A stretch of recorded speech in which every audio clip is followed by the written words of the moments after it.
Hey guys, star God किस video में आपका स्वागत है। लास्ट वीडियो में हमने देखा था कि कैसे एक तरफ तो सारे टीम कैप्टन मैप पर अलग तरीके की चीजों को फेस कर रहे थे, वहीं दूसरी तरफ कून और बाकी के हेल्पर्स जिनको कैट टावर के अंदर गेम खिलाया जा रहा था और उनका काम था चूहे को पकड़ना ताकि वो जाकर कैप्टन की हेल्प कर सके टेलीपोर्टेशन के थ्रू। और उनके सामने वेरियस फोर्थ जनरेशन के न्यू सोल्जर्स यानी कि डिवीजन कमांडर उनके अपोनेंट थे जो कि उनको ऐसा करने से रोक रहे थे। वहीं पे हमने वाइट की फाइट भी देखी थी, साथ ही में क्राक और डोवान के डो को भी, और फाइनली हां सुंग्यू जो कि बैटल में काफी ज्यादा वोंडेड हो गया था, जिसके सामने एक फेलाइन था जो उसे काफी हेट करता है। इसी के साथ ही बैटल के डिस्कशन में आगे बढ़ने से पहले आप चैनल को सब्सक्राइब कर लें और साथ ही हाई बटन दबा दे ताकि चैनल को अच्छी रीच मिल सके और वीडियो में आगे बने रहें।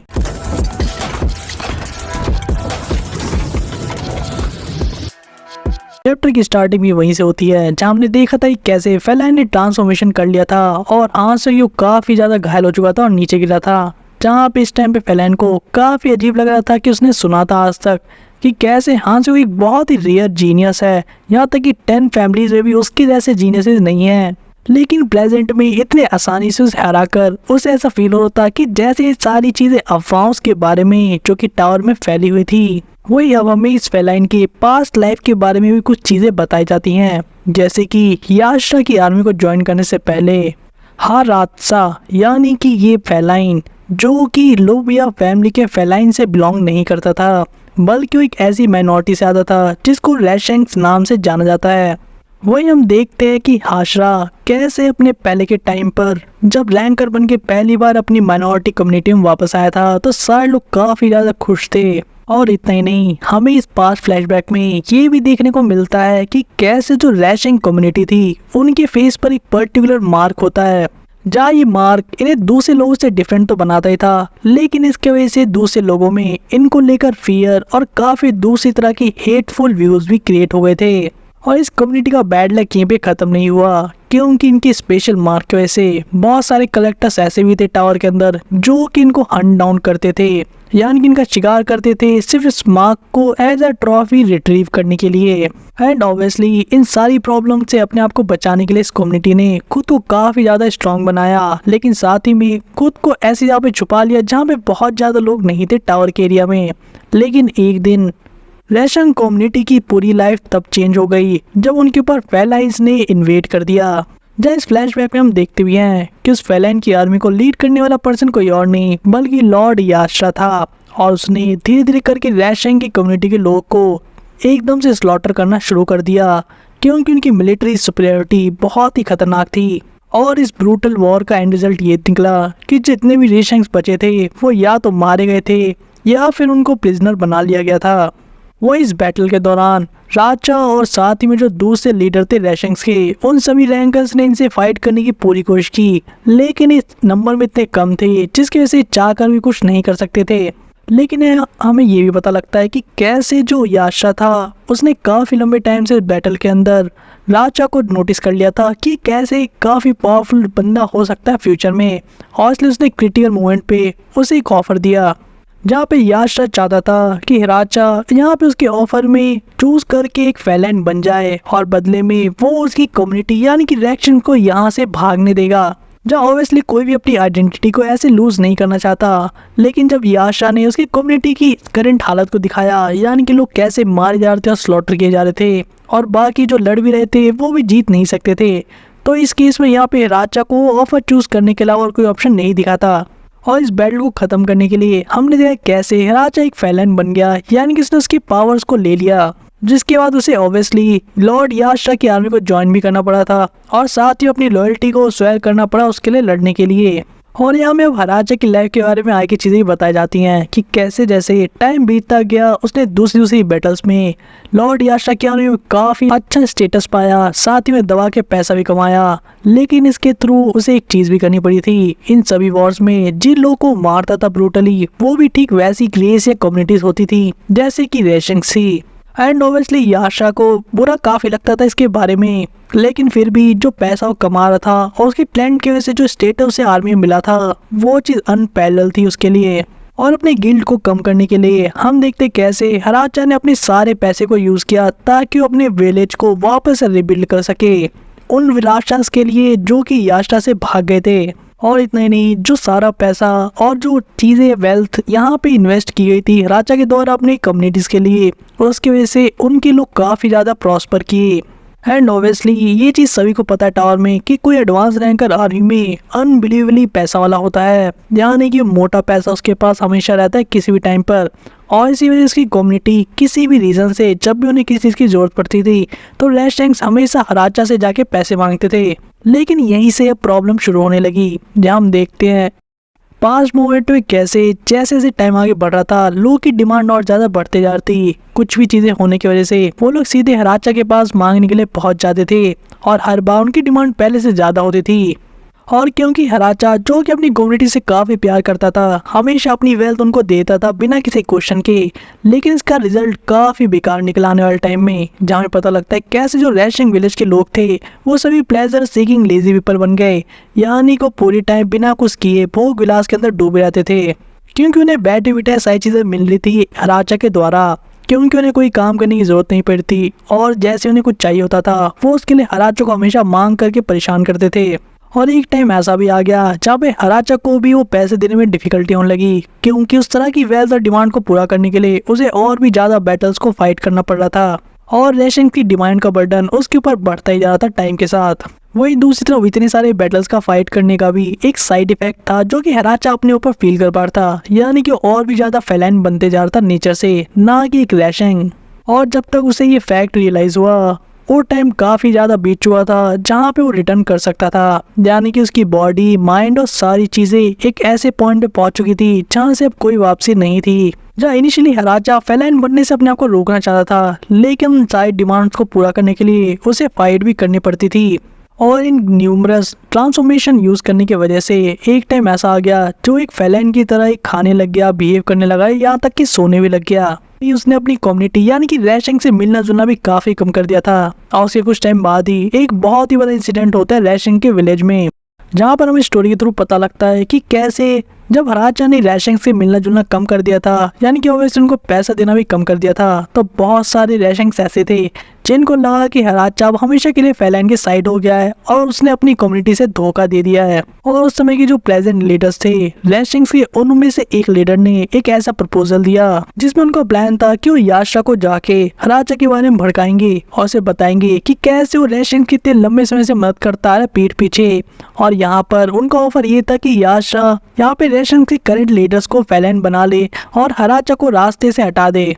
और उस प्रेजेंट टाइम में रैशिंग्स का जैसा कि बिहेवियर था और उनकी लस्टफुल और साथ ही में प्लेजर सीकिंग बैड हैबिट्स थी, उसके वजह से उनके सारे लीडर जो करप्ट हो चुके थे उन्होंने इस प्रपोजल को मान लिया। और उनका एक लीडर यहाँ पे याश्रा के पास भी जाता है जो कि हराचा की सारी रॉन्ग डूइंग्स को बता देता है, यानी कि कैसे वो छुप छुपा के अपनी कम्युनिटी के इतने लंबे समय से हेल्प करते आ रहा था। और अब जो प्रेजेंट लीडर्स हैं रैशिंग के, वो यहाँ पे याश्रा का साथ देना चाहते हैं हराचा को रास्ते से हटाने में। वही दूसरा ऑब्वियसली याश्रा को इनसे कोई भी मतलब नहीं था, और ये ऑफर मिलने के बाद उसने उस लीडर की टंग को वहीं पे काट कर उसे वापस कर दिया। और जब हराचा को इस इंसिडेंट के बारे में पता लगा तो उसके सारी चीज़ें खत्म हो चुकी थी। वही दूसरा लॉर्ड याश्रा ने हराचा को बताया कि कैसे स्टार्टिंग से पता था कि आगे हराचा क्या कर रहा है चुप छुपाए, लेकिन उसने इस चीज़ के ऊपर कभी भी ध्यान नहीं दिया, जिसके पीछे उसका पर्टिकुलर रीज़न था, क्योंकि इससे उसकी आर्मी पे या फिर उसके गोल पे कोई फर्क नहीं पड़ता था। लेकिन अब याश्रा एक चीज़ क्लियर कर देता है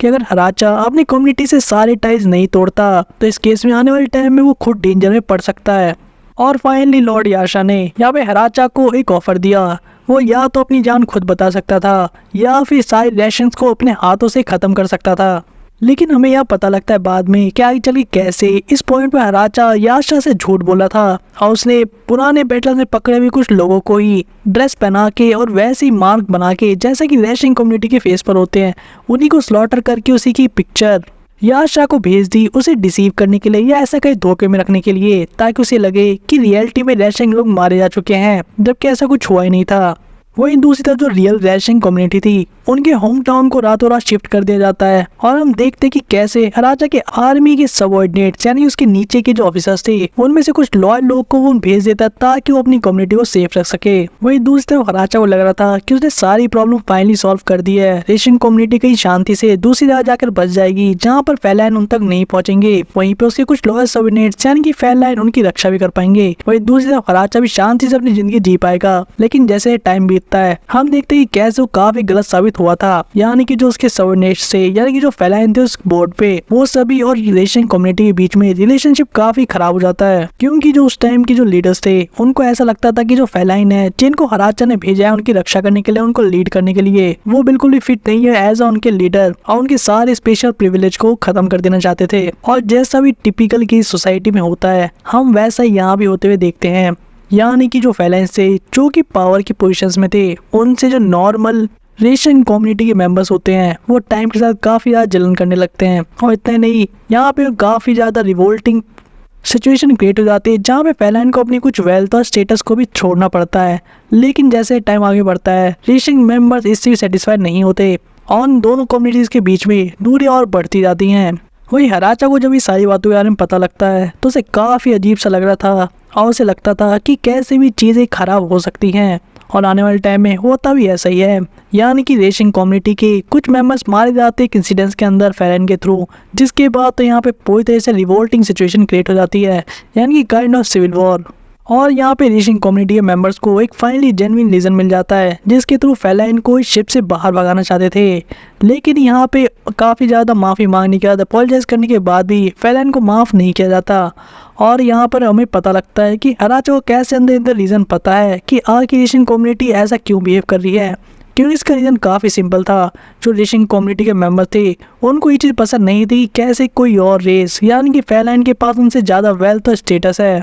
और होता भी ठीक ऐसा ही है, यानी कि आने वाले टाइम में किसी के पास अगर थोड़ी सी भी ज़्यादा वेल्थ होती है उस शिप के अंदर तो वहाँ पे हम रिवॉल्ट जैसी सिचुएशन देखते हैं जहाँ पे सभी रेसिंग मेंबर्स हमेशा इक्वालिटी की डिमांड करने लगते हैं, लेकिन वो ऐसा करने के लिए कोई एफर्ट नहीं करते थे। एंड ऑब्वियसली इस तरह की साइकी या हैबिट उनकी इसलिए डेवलप हुई क्योंकि हराचा ने उनको फ्री भी दे देकर उनको इस तरह से बिगाड़ दिया था इतने लंबे समय से। और इसका रिजल्ट ये निकला कि एक टाइम पे उसके जितने भी लॉयल फैलाइन्स थे जो कि यहाँ पर उन रेसिंग कम्युनिटी मेंबर्स को बचा रखे थे और उनके जीवन को चलाया करते थे, वो सभी एक टाइम के बाद शिप को छोड़कर चले जाते हैं जो कि इम्पोर्टेंट थे शिप को फंक्शनिंग में और साथ ही उनको प्रोटेक्ट करने में। वहीं जहाँ हराचा को समझ में नहीं आ रहा था कि वो अपनी कम्युनिटी को कैसे प्रोटेक्ट करे, वहीं दूसरी तरफ रेशिंग्स के मेंबर्स को हम दावत मनाते हुए देखते हैं जो कि इस बात की खुशी मना रहे थे कि कैसे फैलाइन फैमिली यहाँ से छोड़कर चीज़ों को जा रहे हैं और सब कुछ उनका होगा। लेकिन रियलिटी में ना उन्हें कैरियर को फंक्शन रखना आता है और ना ही अपने आप को प्रोटेक्ट करने की पावर है उनके अंदर।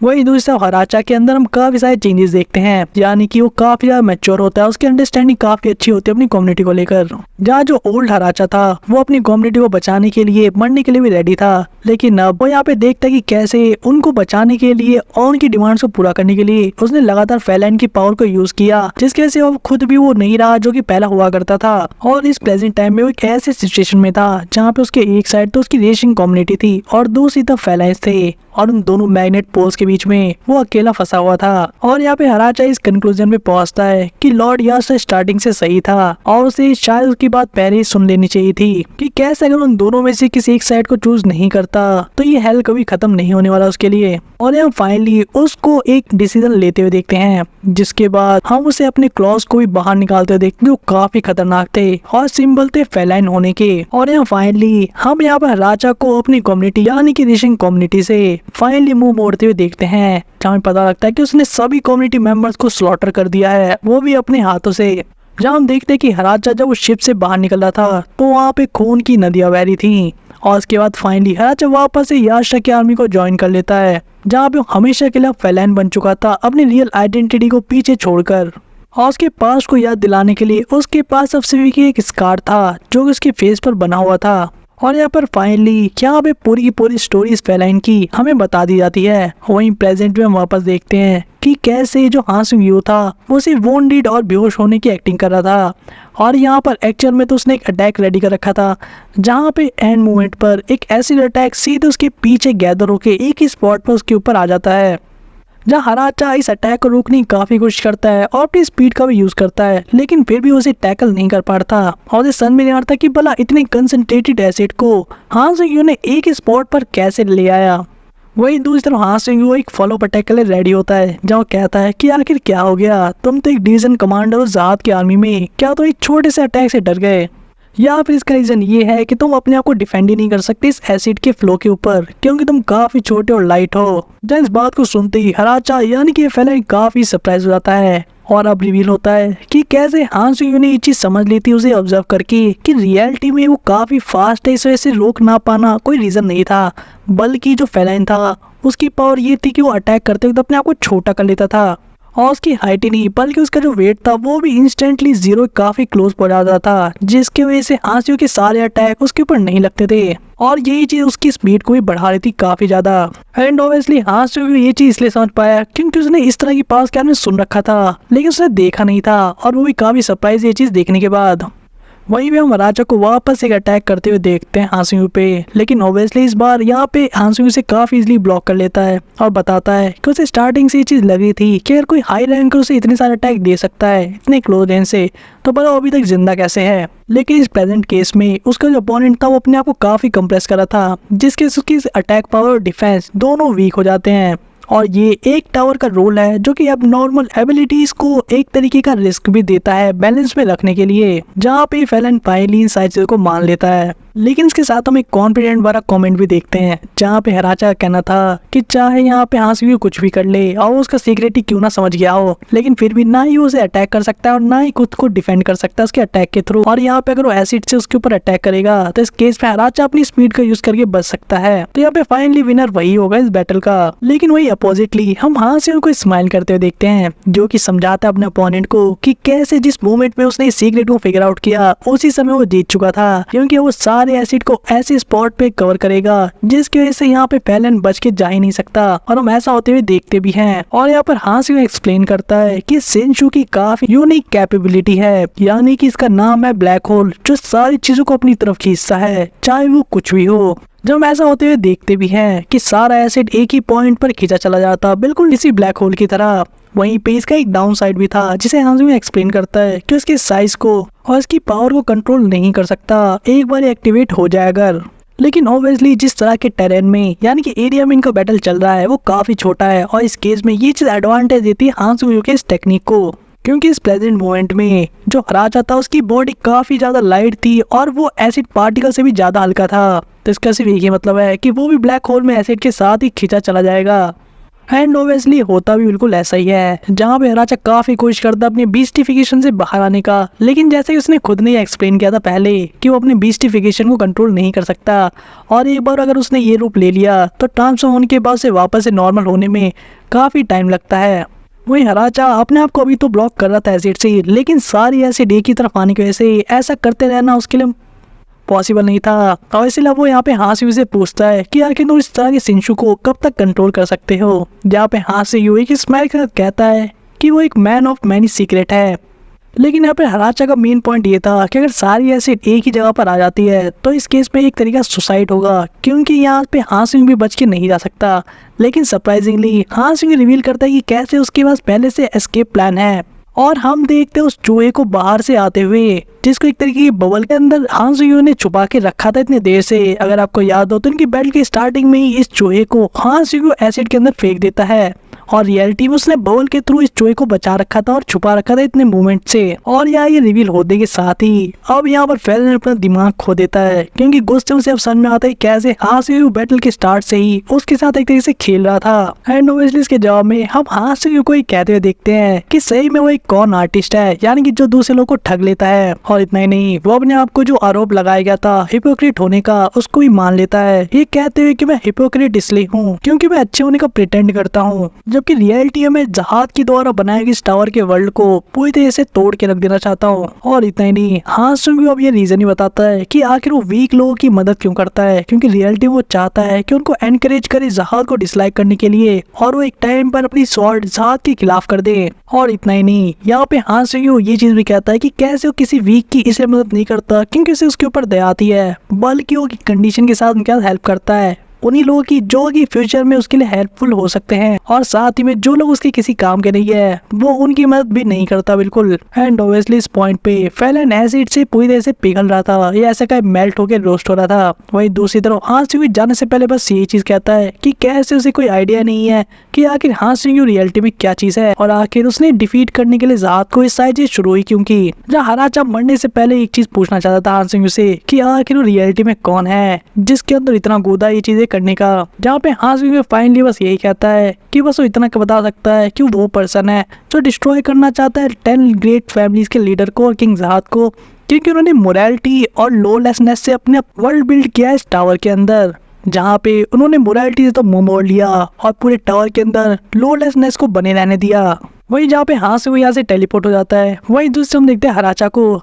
जो कि अपने मरने के आखिरी मोमेंट्स पे था, और यहाँ पे उसे पता था कि कैसे वो हार चुका है। और इतना ही नहीं, उसे अब रेसिंग कम्युनिटी के लोग भी दिख रहे थे जो कि उसने मारे थे, जो कि उसकी बॉडी के अलग अलग पार्ट को उससे लेना चाहते थे। और हराचा मरते मरते ये सारी चीजें देखकर ऐसा सोच रहा था कि आखिर ने और भी क्या चाहिए, वो पहले अपने जीवन में सब कुछ उनको दे चुका था। और हराचा का मानना था कि इन लोगों को कुछ चाहिए तो सबसे पहले उसकी आइडेंटिटी ले ले, यानी कि उसके फेस पे जो मार्क है उसकी रेसिंग होने का जो सबूत है। और एक तरीके से आप कह सकते हो फिलोसफिकल वे में ये उसका गिल्ट था जो उसके मरते समय उसको दिख रहा था इस तरीके से। वहीं पे फाइनली वो मर जाता और सीन शिफ्ट होता है वापस से अपने मेन कैरेक्टर यानी कि बैम पे, जिसने उस क्यूब से निकले प्रिजन्स को हरा दिया था। और इतना ही नहीं, वो अनाउंसर को भी देखते हैं जो काफी सरप्राइज था कि कैसे बैम ने अकेले इस पूरी रेस के सारे वॉरियर्स उसके लीडर को टाइम लिमिट के अंदर ही हरा दिया था। एंड दूसरी साइड हम बैम को भी देखते हैं जिसको काफी बुरा फील हो रहा था क्योंकि उसके सामने जो अपोनेंट थे वो भी अपने फ्रीडम के लिए फाइट कर रहे थे, उनसे जबरदस्ती फाइट कराई जा रही थी याशरा के थ्रू। वही बैम को टेलीपोर्ट कर दिया जाता है आई के मैप पर, जहाँ पे वो अपने आप को किस तरह से मनाने की कोशिश कर रहा था कि वो वीकनेस ना दिखाए लोगों के सामने, क्योंकि उसके मास्टर उसका वेट कर रहे हैं। और वो इस पोजीशन तक आज तक इसलिए पहुंच पाया है क्योंकि उसने काफी सारे सेक्रीफाइस किए इस पूरी जर्नी में, और इसलिए एंड तक उसे गिव अप नहीं करना चाहिए चाहे कोई भी उसके सामने आ जाए। वही दूसरी तरफ अनाउंसर जो कि इस पूरे गेम को चला रहा था एक तरीके से बैम के लिए, वो सोच रहा था कि कैसे आने वाले टाइम में बैम ने इस एनिमी को तो हरा दिया, लेकिन और जो एनिमीज होंगे उनके साथ वो कैसे डील करेगा। और अगर वो जंपिंग पैड को यूज करता है यानी कि गेम को जल्दी से खत्म करने के लिए, तो इस केस में क्या होगा, क्योंकि वो डिसीजन इसके लिए काफी ज्यादा गलत साबित हो सकता है। और इतना नहीं, हमें यही बताया जाता है कैसे अगर बैम उस शॉर्टकट को लेता है तो उसे एक ऐसे मॉन्स्टर को फेस करना होगा जिसको लॉर्ड याशरा तक भी कंट्रोल नहीं कर पाया। जिस मॉन्स्टर की हमें एक झलक भी दिखाई जाती है प्रिजन के अंदर। वहीं पे सीन शिफ्ट होता है और वापस हम कैट टावर के अंदर हार्चा के कुछ लास्ट मोमेंट्स भी देखते हैं जहाँ पे उसकी बॉडी ऑलमोस्ट मेल्ट हो चुकी थी और उसे अब कुछ बातें याद आ रही थी, ये ऐसा कि कुछ स्वीट मोमेंट्स याद आ रहे थे उसकी लाइफ के।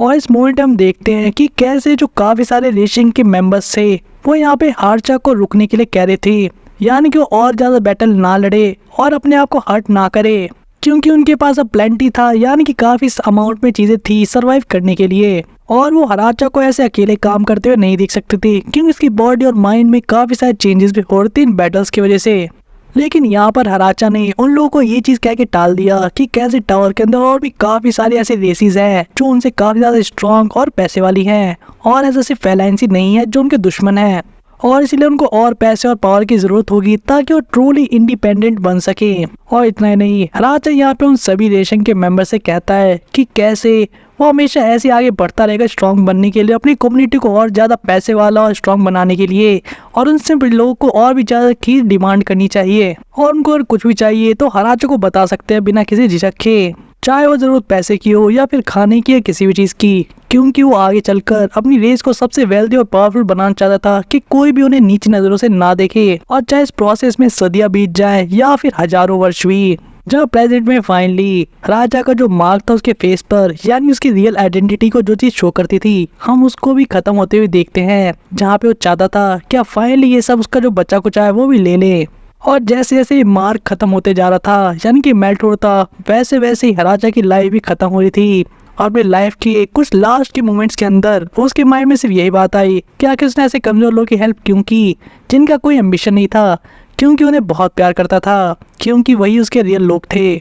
और वो कम्युनिटी उसके बारे में उसकी आइडेंटिटी को पूरा करती थी कि रियलिटी में वो कौन था। और हराचा यानी कि एक डिवीजन कमांडर की इसी डेथ के साथ ही आज के एपिसोड को यहीं पर ओवर करते हैं, जहाँ पे हम इसकी सैड लाइफ के बारे में तो पता लगाई, लेकिन आपको ये भी आइडिया हो गया होगा क्या कि लॉर्ड याशा कितना ट्विस्टेड माइंड का बंदा है, जो कि साइकोलॉजिकल गेम खेलता है अपने आर्मी के मेंबर्स के ऊपर भी और अपने दुश्मनों के साथ भी। फिर हमें ये भी पता लग गया कि हाँ से कोई नॉर्मल बंदा नहीं है, चाहे वो बैम जितना या इवांका जितना पावरफुल ना हो, लेकिन उसकी जो विल है और साथ ही में उसका जो जीनियस है वो दोनों ही अलग लेवल पर है। वही दूसरी तरफ बैम भी काफी डिटरमाइंड है अपने मास्टर को बचाने के लिए, जिसके लिए वो फाइनली इनोसेंट लोग को मारने के लिए रेडी हो चुका है। तो आने वाले वीडियो में आपको और भी डिफिकल्टीज देखने को मिलेंगी जो बैम फेस करने वाला है। तो उससे पहले चैनल को सब्सक्राइब कर ले और वीडियो ज्यादा शेयर कर अपने फ्रेंड्स के बीच में, ताकि हमारे चैनल को और वीडियो को और भी ज्यादा रीच मिल सके। तो मिलते हैं आपसे नेक्स्ट वीडियो में।